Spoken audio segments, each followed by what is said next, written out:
तो मैं थाने आया, उन्होंने फोन मांगने की बात की, तो हमने अभी यहाँ थाना अध्यक्ष और एसडीपीओ जो होते हैं उनसे बोला कि मोबाइल दीजिए, तो उन्होंने सार्वजनिक रूप से सैकड़ों लोगों के सामने हमसे मोबाइल मांगने का काम था। और सुरक्षा की बात की थी हमने, और गिरफ्तारी की बात की थी। तो हम गिरफ्तारी की तो हम जब ही कहेंगे जब समाज उठ के खड़ा होगा, तभी गिरफ्तारी होगी। कि मैं यहाँ पे थाने इसलिए आया था कि जो हमारे भाई थे भरत तिवारी, जिनकी एनकाउंटर करके हत्या कर दी गई, उनकी माताजी का कहना था कि भैया थाने जाइए, यहाँ पे लोग आ रहे हैं और कोई न्याय की बात नहीं कर रहा। उनकी बात सही थी। तो मैं थाने आया, उन्होंने फोन मांगने की बात की, तो हमने अभी यहाँ थाना अध्यक्ष और एसडीपीओ जो होते हैं उनसे बोला कि मोबाइल दीजिए, तो उन्होंने सार्वजनिक रूप से सैकड़ों लोगों के सामने अभी बोला, जब हमने थाना घेराव किया, कि जो मोबाइल था वो फॉरेंसिक रिपोर्ट के लिए भेजा गया है। और उन्होंने बोला कि अगर आप बोलेंगे तो हम जो है ऑन रिकॉर्ड बोले हैं, और हजारों यहाँ मोबाइलों ने ये रिकॉर्ड किया है।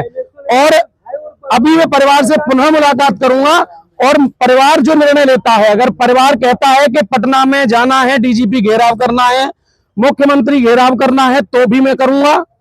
अगर वो कहता है कि हमें प्रशासन से संतुष्टि है, देखिए मेरी मांग ये है कि जो हत्यारे हैं सबकी गिरफ्तारी तत्काल हो। अगर वाकई में सम्राट चौधरी सुशासन इस क्षेत्र में चाहते हैं या सुशासन का दावा करते हैं, तो चाहे वो क्या बात है एसडीपीओ और थाना एसडीपीओ देखिए एक छोटे हैं प्रभारी यहाँ के, लेकिन इतना बड़ा दायित्व तो नहीं है कि वो एसपी के ऊपर कार्रवाई कर सकें, या फिर जो यहाँ पे जो टीम थी, सचल दल था, उस पर कार्रवाई कर सकें। वो केवल क्षेत्र की कुछ हालातों को, लॉ एंड ऑर्डर को संभालने का काम करते हैं।